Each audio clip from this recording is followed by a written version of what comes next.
Welcome to A Fork in Time, the alternate history podcast.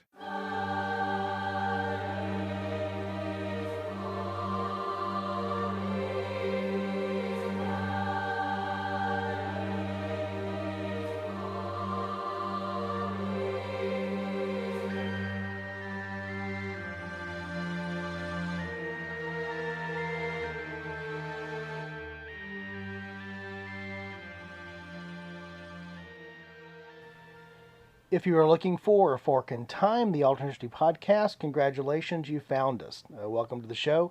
Don Shelley in the host chair today, thanking you for stopping in and hoping that you're going to enjoy today's episode. If you heard last week's episode, you know that we talked about an alternative ending to World War II in the Pacific Theater. I was joined there by Brent Frost and Chris Coppola, frequent contributors here to the podcast, and we looked at a lot of different options that relate to one way that the war in the Pacific might have ended had there not been the use of atomic weapons or the atomic bombs on Hiroshima and Nagasaki. Today we're going to revisit that topic. Chris is going to join us again. You'll hear him after the break here in a bit. And we're going to look at another ending, an alternative way to also end that same portion of history. So we're going to go back to the end of the Second World War in the Pacific Theater. And again, this time we're not going to have the dropping of the bombs on Hiroshima and Nagasaki being a part of the factor that leads us to that, but we're going to have a different way of looking at it. So today, Chris will set it up when we get back from the break, but we're going to look at an alternative, I guess, if you will, compared to last week's episode, and I hope that you enjoyed it.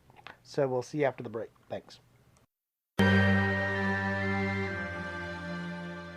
Would groceries delivered to you in as fast as 1 hour save you a trip to the store?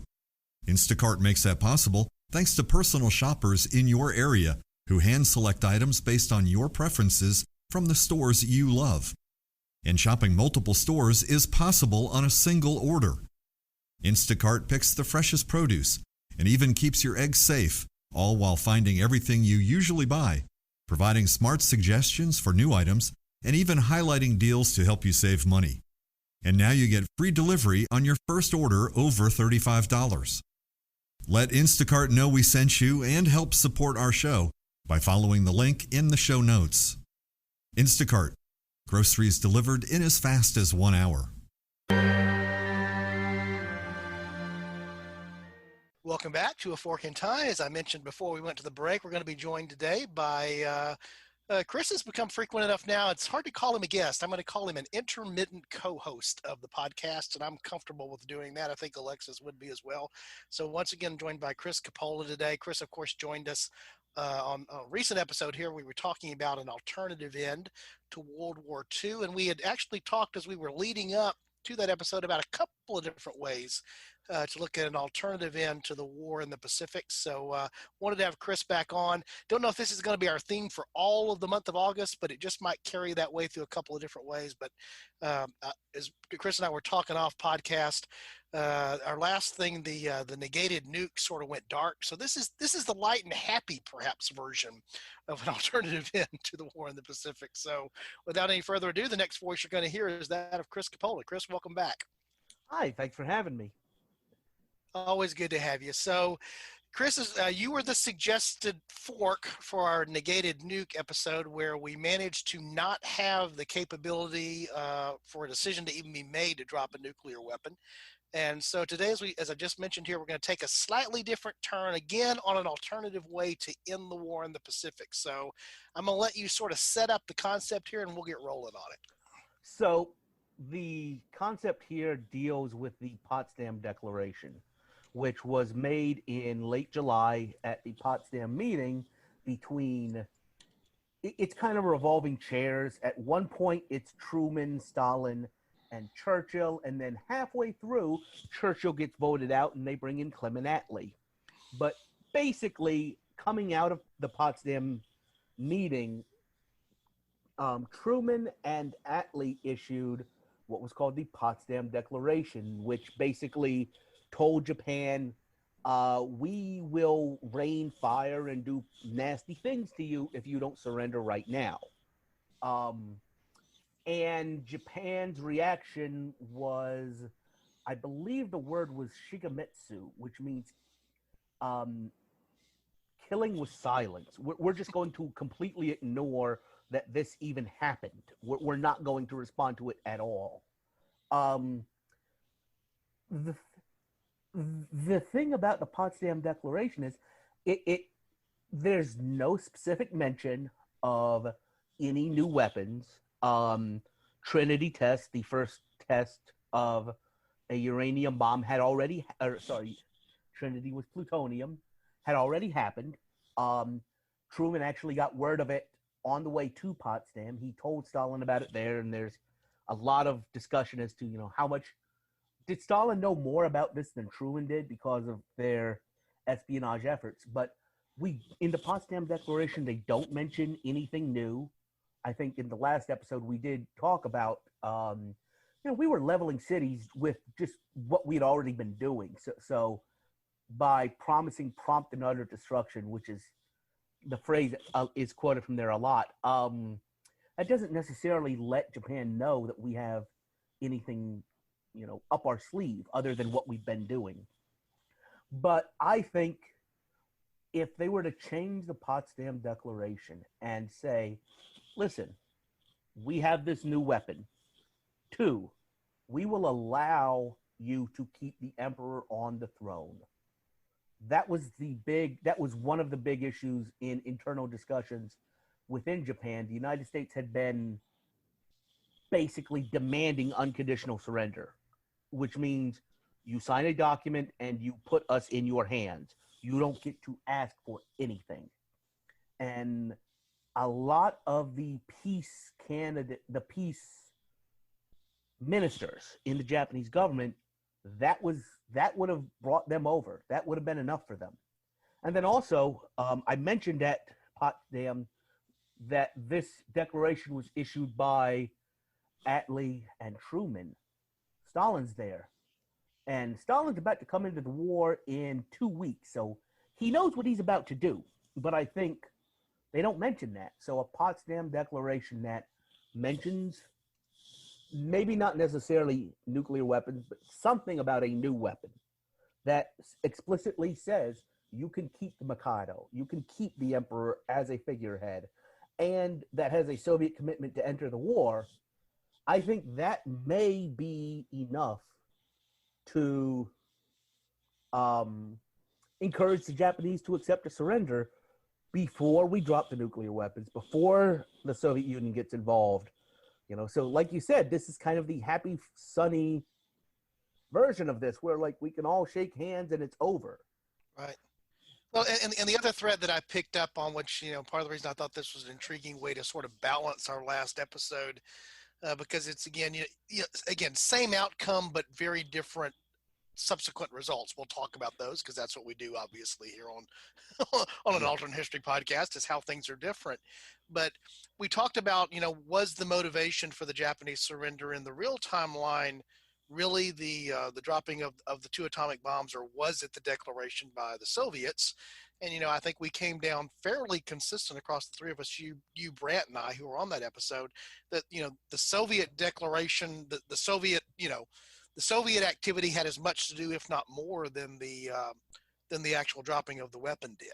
And so you can certainly argue here that if it's clear from the Potsdam Declaration, the Soviets are about to get involved. You have that same motivation, you just have it in a different form and at a different time. The other thing that I don't know how explicitly we made it, but the other aspect of the Soviet involvement was the Japanese had been trying to get the Soviet Union to intervene diplomatically, to approach the Western powers and negotiate and use the Soviet Union as an intermediary to negotiate something.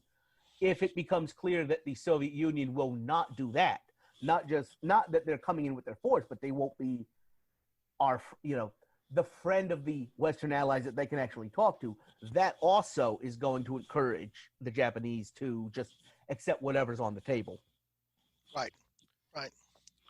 So, again, the historical what did, I don't think we need to rehearse it too much. It's the end of World War II. Most people know how that went. But obviously in the real timeline, the dropping of the two atomic weapons on the 6th and 9th of August by the United States, the Soviet declaration. Very quickly, we draw to an unconditional surrender by the Empire of Japan. And in the real timeline, we've talked about this a little bit because I think we want to talk about this a little bit more in this today as well, is that one of the things that the United States permitted, even though it was an unconditional surrender, was, I think, something that maybe surprised some people. One of the things that they permitted was the emperor to remain the emperor. Chris, do you want to talk a little bit about that, and I guess the significance of that? I know we've talked off podcast just about, why that's a crucial thing. So why is that a crucial thing? So, well, let's throw back to another episode of ours, the Divine Wind one. The emperor was such an important part of Japanese identity. The other thing to think about is, off podcast, I had mentioned Francis Capra's Why We Fight films. Those are available, and I've watched those, kind of to get myself in a bit of a mindset to think about this, because those paint, they certainly don't get into the constitutional issues of Japanese government between the 1920s and the 1930s, and the development of, government by assassination and the command structure of the Kwantung Army. They don't get into that. Hirohito is the Japanese Hitler, period. He is the person in charge of Japan, and many, many, many Americans see him as the person that pulled the trigger at Pearl Harbor. Right. They don't get into the niceties of those other things. And so, to kind of give some of our listeners an idea of what I think this would have been like, is very much the reaction of many Americans had in 1991 when George H.W. Bush called Saddam a modern day Hitler. And we went in and we, liberated Kuwait, but we left Saddam in power. And some Americans looked at that and said, why did we fight if we were just going to leave the next Hitler there? Thinking about, in this example, in this context, Potsdam is July 27th. 2-3 weeks later, we literally give the Japanese, the emperor, all of these things. Why did we fight for those 3 weeks? Why did we destroy 2 cities? Why did we bring the Soviets in and complicate our lives in mainland Asia? So just, why didn't we just say that? That's kind of the overarching idea of Right. this fork.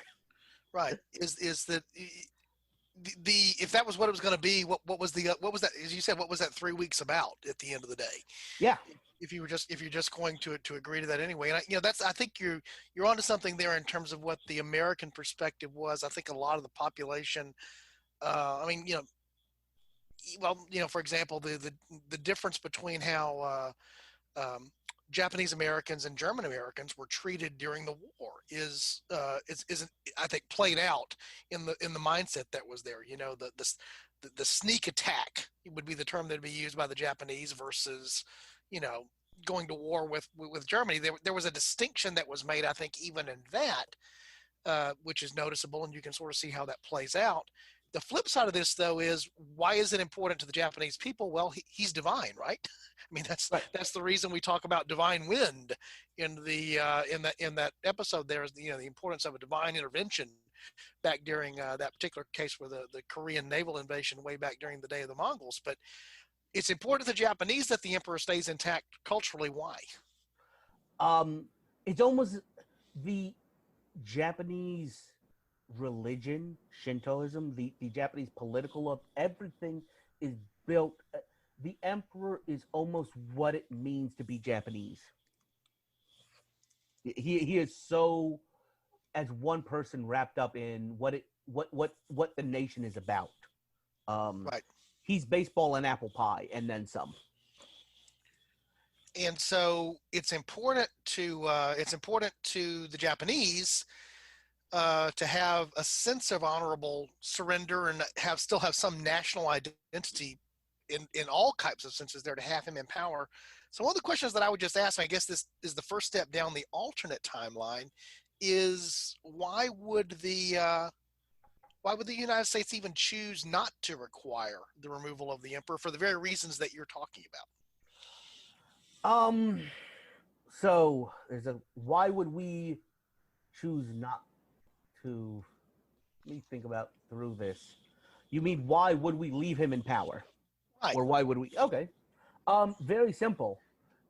Looking at our actual timeline, you had a lot of Japanese soldiers that carried on fighting in the Philippines and in other places. And it was his broadcast. It was Hirohito's broadcast on August 15th, which is going to be right around when this episode is released. Very close, yes. Yeah. Funny how that worked. Yep. It was that it was almost like we planned something, Chris. Let's don't tell anybody. I know. It was that broadcast that helped there actually be an organized surrender rather than almost what you had over in Germany, which was just going in house to house and wiping out every single pocket of resistance, because the emperor said, listen, this is over. It was over. When he said it was over, it was. And if you, as the United States, don't, if you say he's gone, if you say, listen, you will be put on trial for what you did in China, you will be in the docket in the Asian version of Nuremberg, he doesn't really have that kind of an incentive to organize a peaceful transition or organize a transition, I guess. Right. Makes perfect sense. And the other thing I know I've often read there is the benefit for the occupation is it was something that enabled the United States to have a more, I don't want to say compliant Japan, because that just seems like the wrong way to describe it, but there was goodwill that was obviously built by doing so. The obvious practical considerations that you just meant, to have an effective surrender that ceased an ongoing set of hostilities because the directive to stop fighting came from the emperor, but it also created a situation where now the occupied Japan, because the emperor was still there and could be also used similarly as a mechanism for other things that would help the situation. I think that was also a logical benefit. I think also it helped on another level. It helped establish a sense of continuity, that this is still we can still be Japanese in some way, which is important. I'm thinking about the involvement of okay, here we come again. I promise we're not going to get too much into the Soviets, but the continuity and the legitimacy and stability of the new Japanese state was important in keeping them organized and, I guess, on side. Right. So as we head down this alternate path, so let me just make sure I can recapitulate it. I often tell people if I can repeat it back to them, that means I understand it.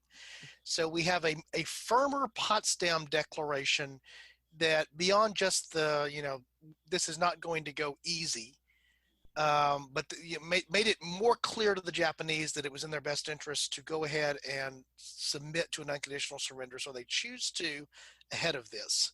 So what's the first major difference that you think that timeline departure would have over the timeline that we know? So obviously we've got, just about everything we talked about last week doesn't happen. Yeah, it was 3 weeks, but it was a busy 3 weeks. We do not, bomb Hiroshima, Nagasaki. We probably give the Soviets South Sakhalin and the Kuril Islands for playing along. I mean, they had claims to it from 1905. The Russo-Japanese War, throwing back to another podcast. Yeah, it all relates. It all gets back to everything. It all comes back around. That's exactly right. And you would have, the United States would still occupy Japan. But I think it's going to be a very different Japan that the United States does occupy. Yeah. But I do think, depending upon how we do make that offer, whether it's explicit or not to allow, it's going to come out that we did make that offer. And I think it's going to create a lot of problems for the president who, at that point, it's Harry Truman, the accidental president, or an accidental president, who's kind of viewed as a failed businessman. He's I think he might have been 2 terms, but he's a senator from Missouri. And yes, Missouri, there's no I on the end of that. He's just a little rhubarb. He's not really up to international politics, and that is kind of an attack that's made on him a lot at the time. And now historians have kind of reappraised it, but I think it's, if he is the one that leaves the emperor in charge, it's going to stick, and he's going to appear very weak to an American audience that has been fed on these propaganda films, that has these war posters around every corner showing this guy, stabbing us in the back. And now he's our friend, and we decided to leave him as a god emperor of this country. That's going to be a tough pill. Yeah, and it actually just occurred to me as you were saying that, because I was thinking that through. Well, the same thing happened, that he left him there, but again, he doesn't carry that same, I don't want to call Harry Truman a wimp, because I don't think that's a fair thing to do, but that image that you're talking about there, you don't have that image when you were the guy who was willing to drop the bomb, not only once, but twice, right? Right, and it's kind of the idea that now, in our timeline, with what actually happened, he's there by our grace. We decided to leave him, not he negotiated something and kept his power. Right.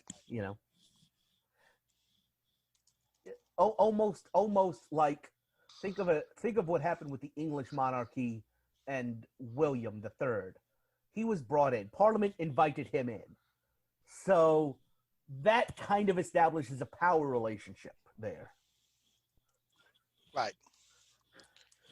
So your thinking then is we have an American public still 3 years removed from an election, but with a different eye towards their president and commander-in-chief in a post-war United States. So your presumption would be that by the time we roll to 1948, what's likely to happen? We have a certain Republican who, in our timeline, we already know didn't exactly get along with Harry Truman, and he's now free. He's not really involved in the occupation duties he did have in our timeline. So I think you have a Douglas MacArthur with his, and this is his quote.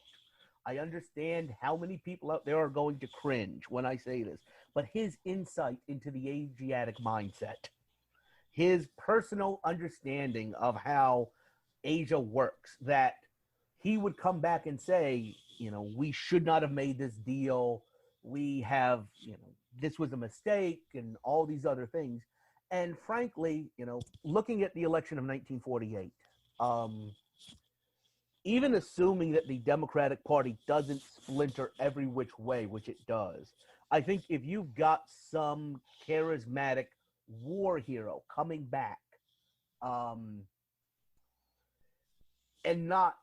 nothing against Thomas Dewey. I'm sure he was a very good prosecutor, but he's already a loser. If you want to talk about a wimp factor, 48 is kind of a wimpy all around. If you've got MacArthur, I think he could win. I think MacArthur could come back and would become president. And obviously a 1948, taking office in 1949, MacArthur. Let me take a step back here because we've gone down an alternate timeline. So we're not going to rehearse the changes that we discussed last week, where we spent a lot of time talking about the Soviets and even more so the Chinese.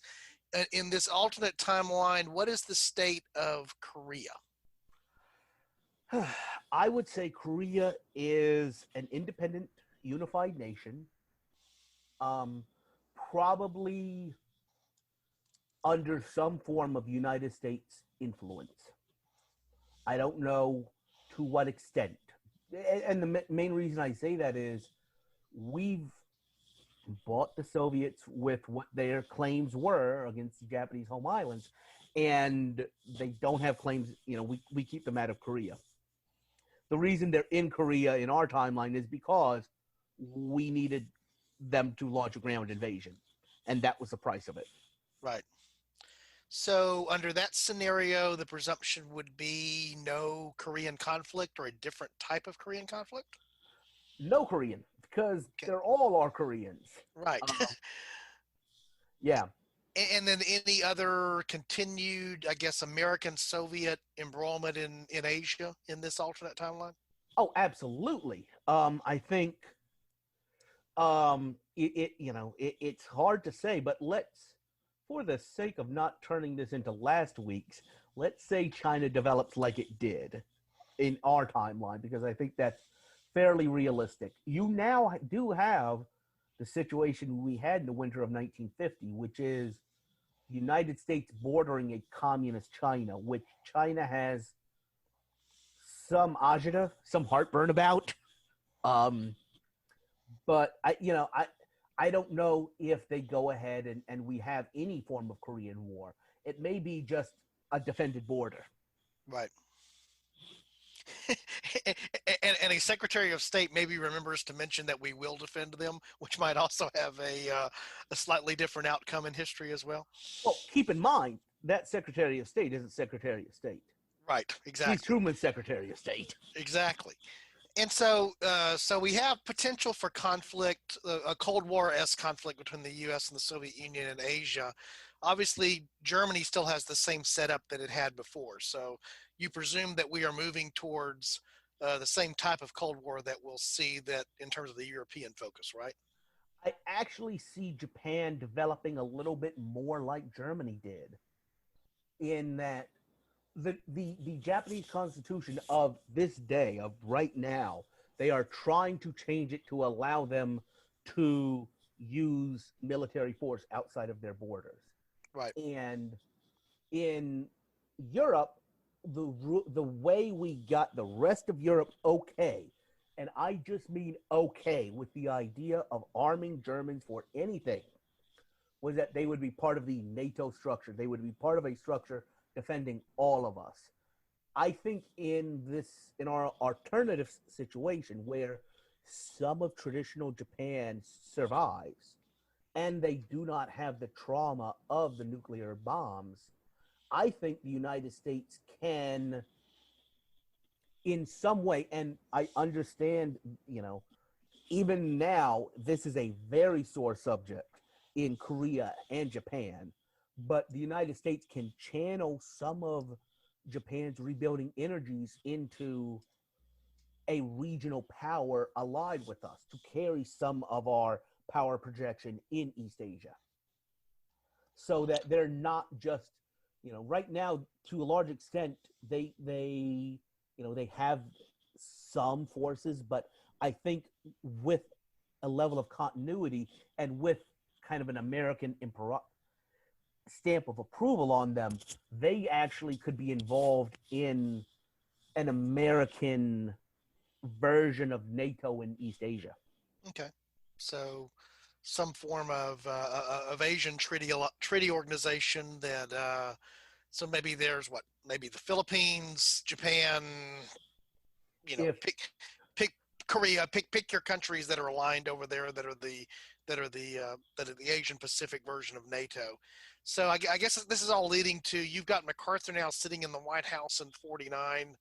So what type of president is the late general? Not late at that point, but the previous general, in terms of his outlook on foreign policy? I think, You mentioned one American ally in the Pacific region, the Philippines. That nation is inextricably linked with just about every point in MacArthur's career. And I think, you know, today Americans say that Obama was the first president of the Pacific century. I think that's MacArthur. I think he makes rebuilding Asia and making American involvement in Asia a major priority. He rebuilds Japan. He brings in the Philippines as well.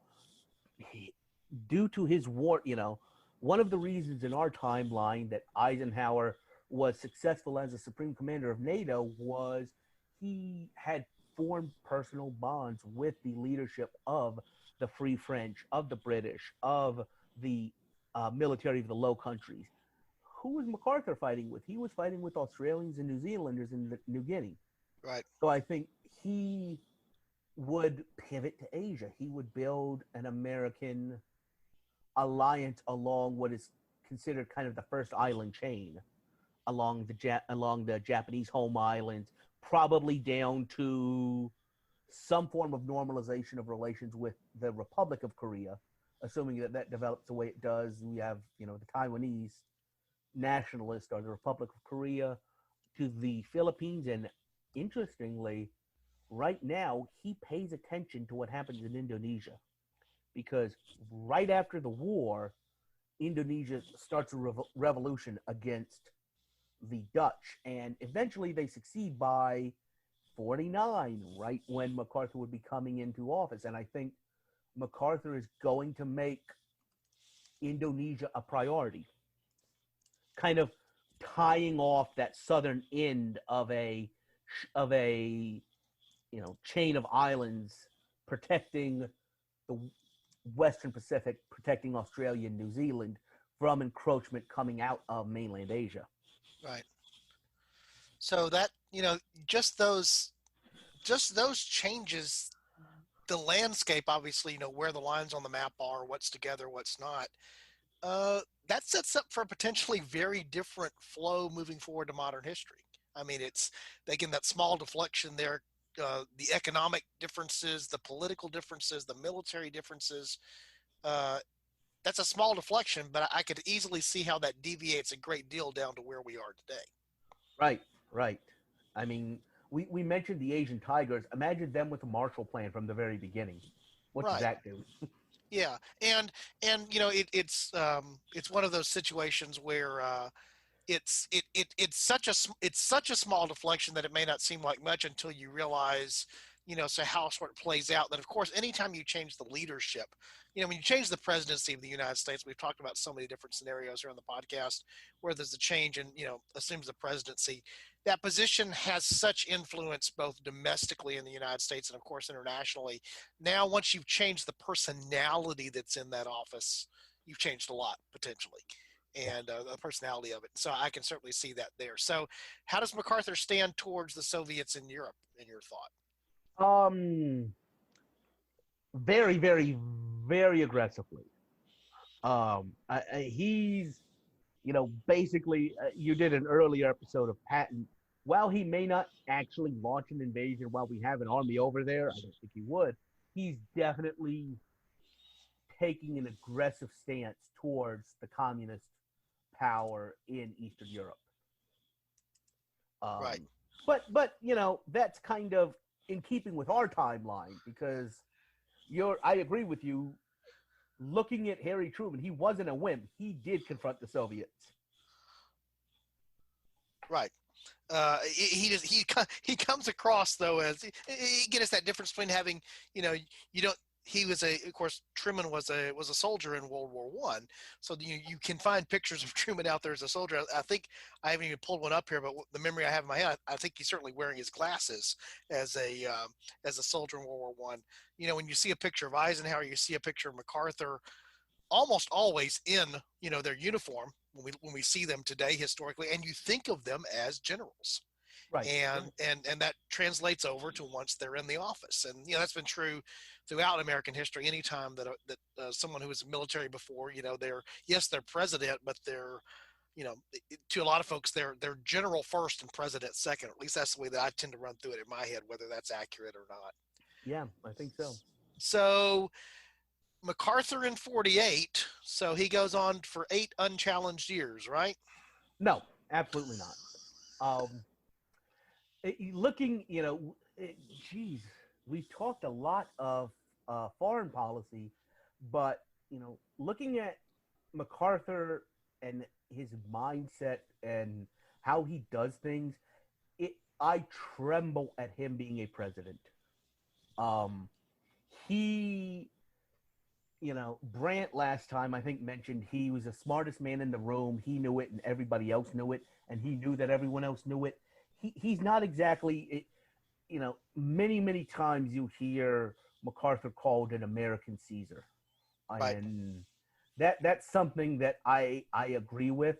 I think first domestically, he's going to confront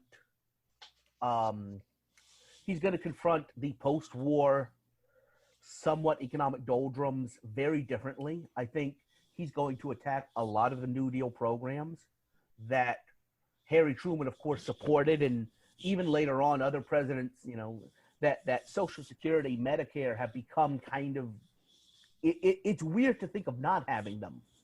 Right. But I think, at this point, a hard fiscal Republican, he may have attacked that. And also, it's kind of easy to paint him as a little unhinged. It's kind of, it is. It is. MacArthur unhinged. No. Not the guy in the real Korean War that wanted to just keep on bombing. Not that guy. Right. Well, also, I mean, there's, as a military officer, to be challenging the president, challenging the president, that is Caesar territory. That is challenging constitutional lines of authority. Like, you don't do things like that. And that kind of brings me to who I think would have been selected to challenge him in 52. And let me begin by saying that nobody understands who should and should not be put in a position of power than people who work for them. And I'm hearkening back to an adjutant that Douglas MacArthur had when he was chief of the United States Army, and that's right, sent troops onto the streets of Washington to attack veterans protesting for their benefits. His adjutant at that time was a man named Dwight Eisenhower, who does become president in our timeline, who, and to think about it, even in our timeline in the 1950s, we mentioned this off podcast, both parties shopped for a candidate. In the 90s, both parties looked at Colin Powell after the success. Okay, well, now we're getting back to, was that a success? But the victory in the Gulf War, and said, what party does he belong to? Can we recruit him? It turns out that at this point, both parties have been able to recruit him at different times. But in the 1950s, both parties were looking at Eisenhower and saying, well, do we know if he's registered to vote? Do we know what party he supports? I'm very much reminded of William Henry Harrison. Again, the beautiful thing about history is everything gets back to everything. In the 1840s, 1842, 1840, if I remember correctly, the Whigs had been beaten by the Democrats because they had a popular general in the form of Jackson, Andrew Jackson. And the Whigs got together and said, the best person to beat a general is another general. Right.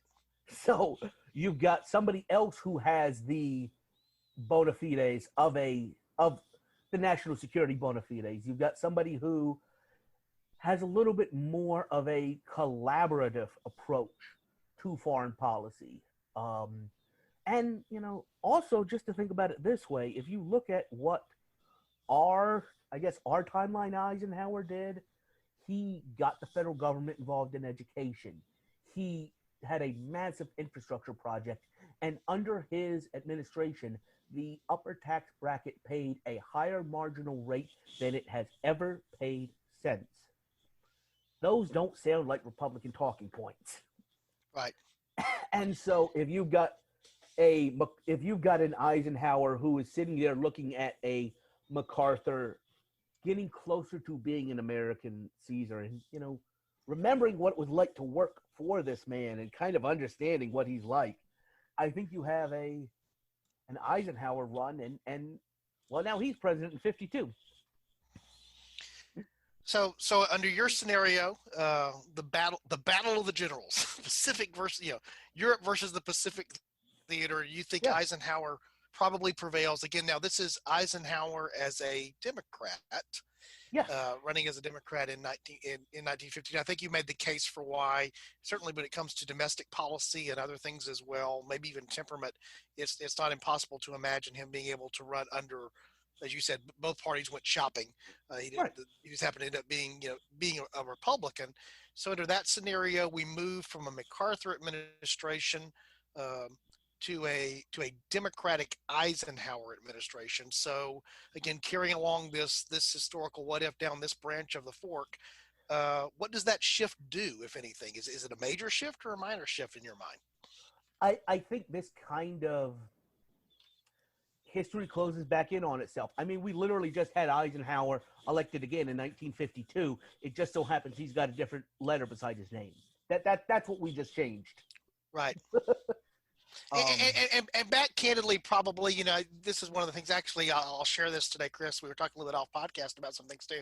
Actually got a comment from a listener today. And by the way, if you're a listener, we do appreciate, we mention this often at the end of the podcast, go to the website and give us some feedback. But I was actually very appreciative of the feedback that I got today. And I just want to say this now, because it's inevitable that when you're talking about alternative history, you're going to touch politics. You can't help but avoid it. In fact, if you try to avoid it, you're not doing justice to the idea of doing an alternate history concept, right? So you have to touch it there. Having said that, while we certainly are touching and will touch politics frequently here on the podcast, the person commented said, it seems like you go out of your way not to be partisan. And I think that's a true thing. I never want to come across as being partisan to either party. People may be able to detect through the way that I speak or things that I may say, how I may favor one or two of the American. Actually, I consider myself a moderate, to be very candid, here in the American political context. But we go out of our way not to be partisan. I try not to be partisan, even though we will occasionally bring up things that may sound that way. But the reason I bring this up is that in the early 1950s, the differences that existed between the little d in parentheses and the little r in parentheses were certainly real. But I don't think we were quite as polarized then in those differences as we might be today. So this idea that it's still Eisenhower, it's still the same guy, he's just got a D instead of an R. To some modern listeners, particularly younger modern listeners, well, how can that happen? Well, that was a different time in terms of how politics worked. I agree. And I think the other thing to think about is this very specific period in time between basically 1932 and 1968.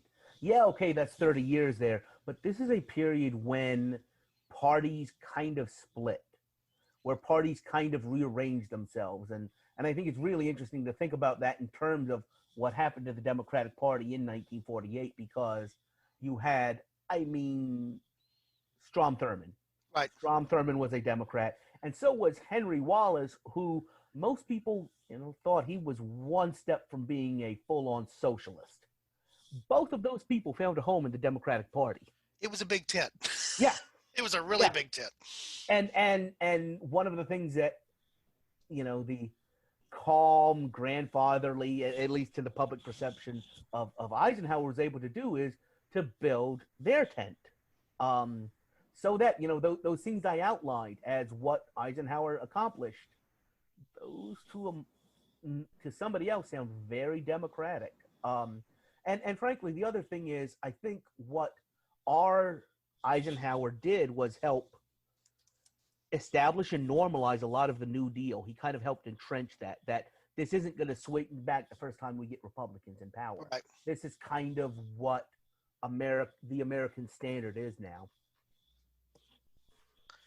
And and part of the other thing, I think that it's difficult for me to grasp. I was born in the late '60s, so my grasp of the '50s is not having lived through it. Same is true for you, but certainly know that era well. Post war America, the America of the '50s and the America even moved. Sometimes what we think of as the '50s is really more like the early '60s, in some ways. I think what we the Happy Days version of America, if you will, to borrow the TV show adage, is really maybe better reconciled around 1960 versus sometime in the '50s. But to your point, there was a lot of desire for stability after the upheaval of a world war, and so the idea of carrying forward with what had been the other parties. Well, in the case of the New Deal, the other party's major thing that happened before the war because of the Depression, is that may seem a little foreign now, again, because we live in a very polarized, certainly in the United States, probably true globally as well, in the United States, a very polarized political system now. But again, getting back into that mindset, the idea that he would say, okay, we're going to make this the new normal. This is who we are now. I agree with you, is not far-fetched. I can easily imagine that. Yeah. Yes, that was a Democratic. Of course, he would remember Eisenhower is a Democrat here, in our scenario. So he's picking up the mantra for the party there. But even though he may have a slightly different bend in his personal persuasion towards that, he's willing to accept that for the good of the country. Absolutely. I think looking at one specific thing that Eisenhower did during his administration, the sending troops to Little Rock. He believed in the American system, and he was willing to do whatever it took to protect that system. He may not have agreed with the court ruling, but he was willing to enforce it. Right. And just to add, I think he would. I feel like if MacArthur is put in that situation, he's going to tell he's going to tell the Supreme Court Chief Justice he can enforce it himself. To harken back to Andrew Jackson. Right. Yeah. If you can make your ruling, now go enforce it. Right. Right. And I don't care what your political persuasion is. The 101st Airborne Division has more persuasive power than any Chief Justice of the American Supreme Court. Right.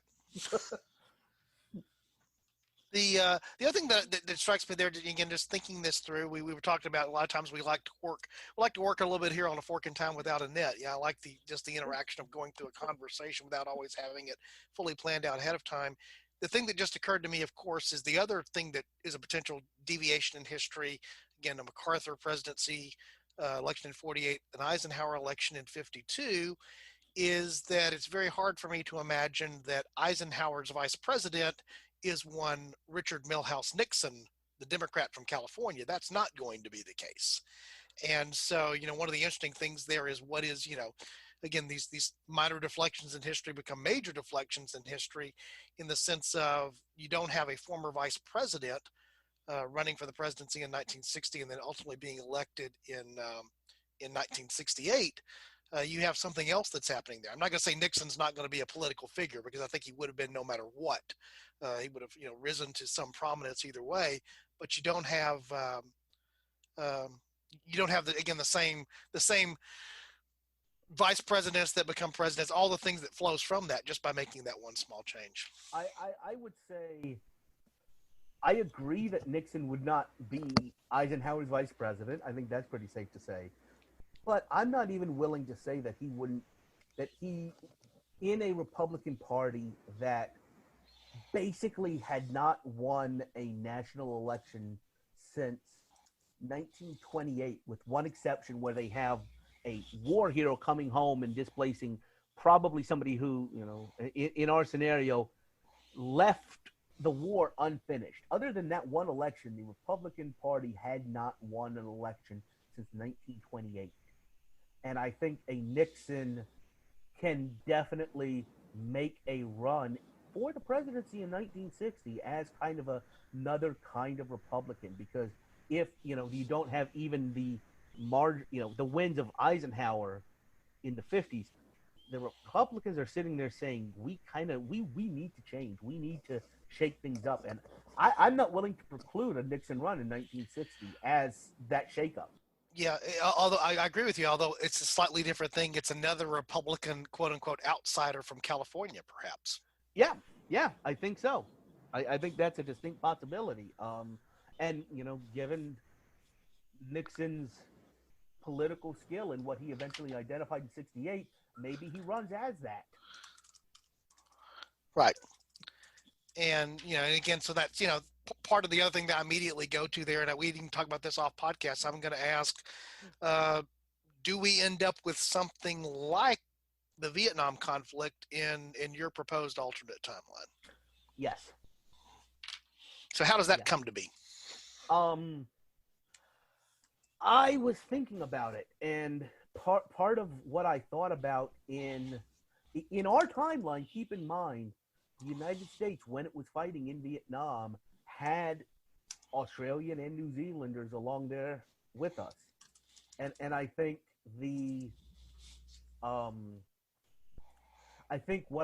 what the groundwork that MacArthur would have laid in terms of a Pacific Treaty Organization, you've got allies, you've got other people involved in maybe not a Vietnam, maybe I was actually thinking he would assist in a successful counterinsurgency in Malaya.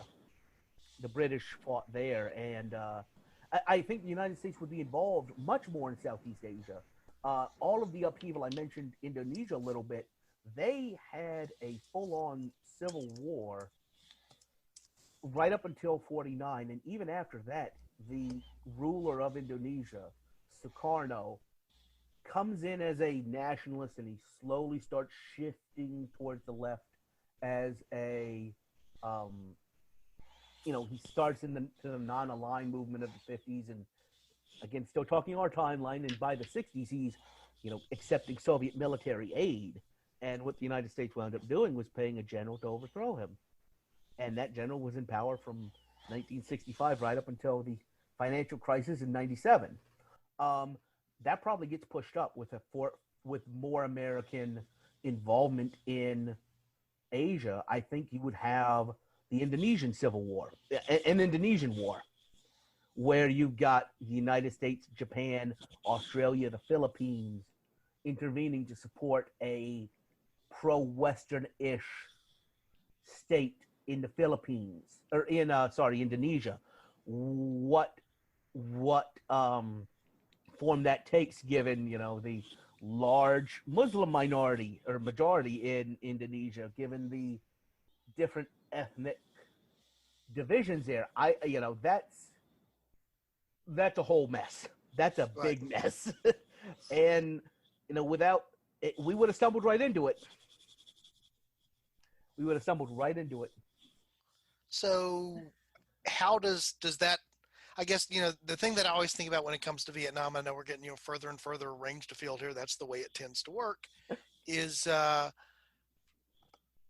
Vietnam obviously was an important element on the U.S. foreign policy and the world diplomatic scene, but undoubtedly it had a tremendous impact back on U.S. domestic policy and what was going on inside the United States, the protests against the war, that type of thing.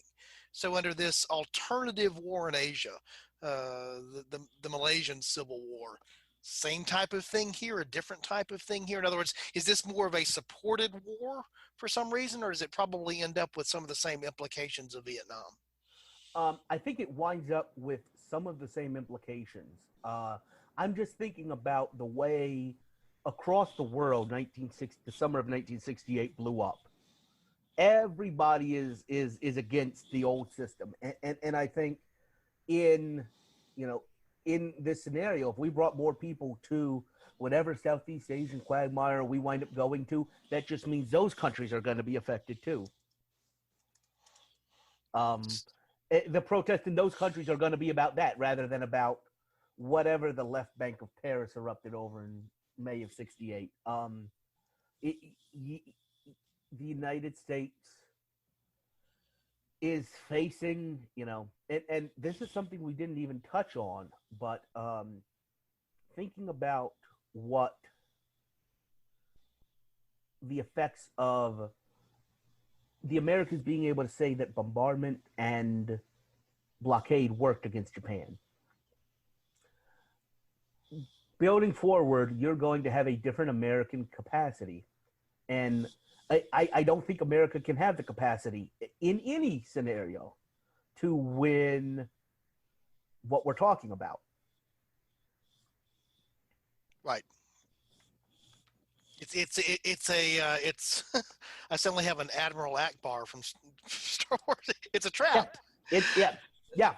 It doesn't matter what the country's called. It's a trap. And I think that, and the man didn't even mention this. The man, Eisenhower, invented the phrase military-industrial complex. But if you've got every American president for a while being a general, you're going to have that build-up, and you're going to have, a whole lot of new toys, and people like playing with their toys. Right. And of course, the whole thing there is you're standing firm. You may not have done it exactly the same way because there was no Korean conflict, or now you're in this other type of conflict. You're standing somewhere against Soviet influence and the rise of communism, right? Sort of regardless of where it happens. Right. So it's the name of the war may change and the names of the cities, but the nature of the warfare and the reasons, the rationale behind the warfare are probably not any different. I guess now bringing things again back full circle, because I just, I sometimes chase the thoughts in my own head, but now we also have perhaps not just U.S. involvement in that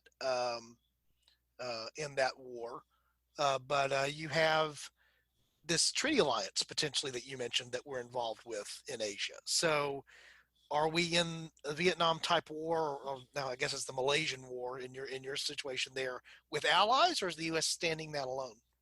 We're absolutely there with allies. The dynamic, though, is what effect do those allies have on the U.S., on the war itself?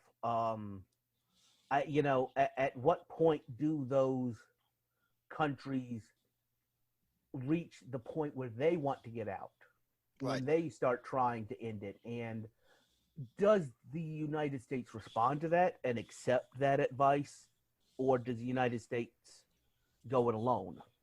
I think the United States goes it alone.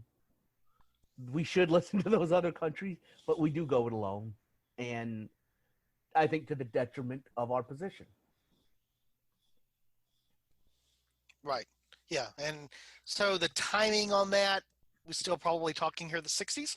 I think, yeah, I actually think it's interesting that we could probably have, thinking actually about it, what I was mentioning with the Indonesian leader, Sukarno, he was picking a fight with the British, sailing their ships around there in August of 1964. Does that sound familiar to people? It is. Yeah.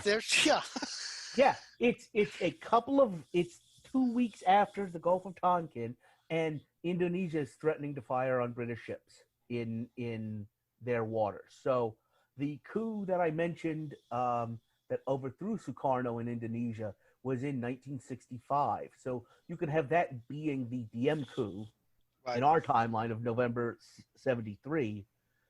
The United States basically going in and breaking a country and bringing everyone along to try and put it back together. Right. Yeah, it's to me, it's Alexis and I have often talked about this on the show. I think even some of the shows that you've been on. It's amazing to me sometimes when you go down the alternate path of history, the fork. It's a detour that ultimately takes you back to the main road, so to speak. It takes you back in a different way. You came at it from a different perspective, and something about the main road has changed, obviously, because of the deflection. But it's I know Brant talks about this frequently when he's on the podcast. it's, the question of, do you believe in sort of the great man theory of history, or more the, the scope and weight of macro forces in history? And I know for me personally, I sort of come down on both of those perspectives. I think generally speaking, the big flows of history are the big flows of history because they are the big flows of history. And it's a very tough thing to change the direction of the stream. But if you pick the right point, the right pivot point, the right leverage point, and obviously the right personality can do that. And history is full of that right personality. And so to me, it's always interesting to say, it could be different, and yet it's sort of going to end up being in many ways the same. Yeah, I agree, and I think we've touched on even in just this podcast, we've touched on MacArthur, Eisenhower, Nixon, temporarily. Those are the kind of people who, I'm not going to say they can change that river, but if anybody can divert it for a little bit, those are the kind of personalities that can. Right. And you're the diversion of that, to carry an analogy and run the analogy into the ground, which I'm prone to do. But, that diversion of the river does cut a channel that's going to be noticeable. You're going to look back and see that the channel was different. But the general flow is towards the sea. Yeah. And so while, if the channel cuts through your front yard and it didn't before, you notice that. So some of the changes are real, but the general flow is eventually the water is going to find its way. Gravity is going to take hold and it's going to find its way to the sea. And I think that's so much of history, I think, falls into that category, that we assume that you can go back and you can make some change that you really can't make. And, I'm struck actually by the number of times that, but by the way, just spoiler alert for our listeners, Alexis and I have sort of committed that we will never do one of the most obvious what ifs in American history, which is what happens if Kennedy is not shot. And because to me, that's just the ultimate, everybody's talked about, changing the outcome there. That's your equivalent of a clip show. Yeah, exactly. But having said that, when that topic is covered so often in alternative history, be it movies or written literature, the outcome is that it's not maybe what you think it is, particularly those that favor, maybe a more liberal point of view, or more, the types of things that are, sort of considered to be more what, ironically, as a real student of politics, what Lyndon Johnson was able to pass that, that John Kennedy may have never gotten through the United States Congress type of things, is that it's not necessarily the outcome that you think it's going to be. That changing that leverage point is not what if it does change, it might not be the outcome that you think it's going to be, because that's the other thing that goes on with that. Again, like I said about Eisenhower, let's check off some things. Johnson is coming in as a very powerful Southern Democrat. Right. Am I describing Strom Thurmond, or am I describing Lyndon Johnson? And yeah, right? Right. Yeah, exactly. Well, and to me, one of the other interesting things, because my degree is in political science, and I was actually talking to somebody about this just this past week, the American electoral system is set up to be a two-party system by the nature of how our elections are structured. It's a winner-take-all system. And so there's not a viable place for a third party to remain a substantial minority party and still have influence. If it grows to being a large enough movement or a large enough topic, it normally gets subsumed by one of the two major parties. Or what you will have, and this happened, regularly throughout United States history, is that one party will go away and be replaced by another party, but you still end up with a two-party system. That may take a couple of years, may take a decade or two to play its way out. But the reason I bring that up is that, you could have had a scenario at some point where, Dixiecrats is how, the Southern conservative Democrats were labeled and known as.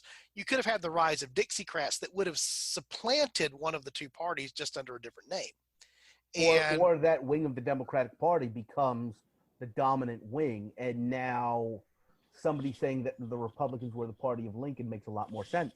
Right, where suddenly we may be talking today here in 2020 about what are not considered to be the normal American stereotypes of elections. We'd be talking about those liberal Republicans and those conservative Democrats, versus what is typically the flip of that is what we think of being in our current way of how things are portrayed. And again, it's a small deflection there. I think you make an excellent point. If it's not, it may be a Strom Thurmond versus a Lyndon Johnson, but they both share characteristics of being strong Southern Democrats when that used to be something different. I live in and grew up in a state, Texas, that for the longest period of time was really a one-party state, or what was referred to as a modified one-party state. Irony here, as I talked about, we got congratulated for not being partisan, and here we are talking about actual political labels, except that it's to say that those labels are how we historically think of them, only because that's how we historically think of them. They could have just as easily been something else. As you brought up here, the idea of Eisenhower with a little d versus Eisenhower with a little r may sound preposterous today. That's not a preposterous thing to think of in 1952. Absolutely not. Absolutely. And for modern listeners, I think the dangerous thing there is thinking, well, that could have never happened. Well, you're thinking about what it means now to have a little d or a little r, not what it meant necessarily back then. So we'll get off that, Ben, for a second. What else did we miss, Chris? Nothing. I mean, I think we again, we swept the entire world. We built another treaty alliance. We've had Caesar come in and be taken out. What else do you want? Hey, that's what we do. That's how we roll here on A Fork in Time. Is we'll change something small to talk about something big, and then come back around and talk about that it may have still been all small at the end of the day. Yeah. Well, Chris, once again, I appreciate you being part of today's show, and always enjoy having you on, and always enjoy your feedback and your ideas. And of course, you're always welcome back anytime. And so as we close out the show here, I just want to remind our listeners that we appreciate your feedback as well. I mentioned some of the feedback that I saw just today. Go and visit us. If you haven't checked out the website, I know this is an audio medium and you're maybe not sitting in front of a computer. Maybe it's not an easy thing to do. It is not going to win any website awards, but I encourage you just to check out aforkintimepodcast.com. Again, our entire back catalog is there. The ability to leave feedback, make topical suggestions. One of the things I was mentioning to someone else also this week, somebody said, well, how do you come up with all these ideas for episodes? I said, well, the good news is now I don't have to come up with all these ideas for episodes because we get suggestions from listeners like Chris, who not only give suggestions but participate, but others as well. And so one of the things, if you don't like, you have too many episodes of this type, well, give us some suggestions about the other type of episodes you'd like to hear, because we'll certainly consider those. And one of the things we have prided ourselves on is, as much as possible, sort of bouncing around throughout the world and throughout time, where we're not just focused on one type of particular form of alternate history. So as we draw this episode down to a conclusion, again, I'm going to thank Chris. I'm going to thank our listeners once again. And I would be remiss if I didn't remind you of what we like to close out almost all our episodes with, which is that old adage that we've adopted from a famous baseball player, saying that we've flipped over into the alternate history world, which is, if you encounter a fork in time, our strong suggestion here is to take it. Look forward to talking to you next time. Thanks.